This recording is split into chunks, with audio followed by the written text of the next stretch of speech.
রাঙামাটির কাউখালীতে সেনাবাহিনীর সঙ্গে ইউপিডিএফ প্রসিদ্ধ গ্রুপের সশস্ত্র সদস্যদের গোলাগুলির ঘটনা ঘটেছে। এতে সেনা সদস্য তরিকুজ্জামান খান গুলিবিদ্ধ হয়েছেন। এ সময় ৩ জনকে আটক করা হয়েছে।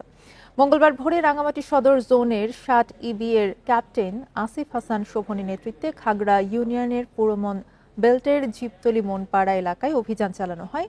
সেনাদের উপস্থিতি টের পেয়ে তাদের লক্ষ্য করে গুলি ছোড়ে ইউপিডিএফ এর সদস্যরা।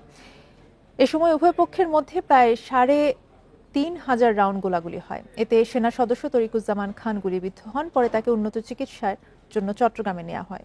ঘটনাস্থল থেকে গুলি ভর্তি ম্যাগাজিন সহ একটি SMG receiver cover, ৪৭ round ammunition, ৫২টি গুলির খোসা, মোবাইল এবং ২টি আইডি কার্ড উদ্ধার করা হয়েছে।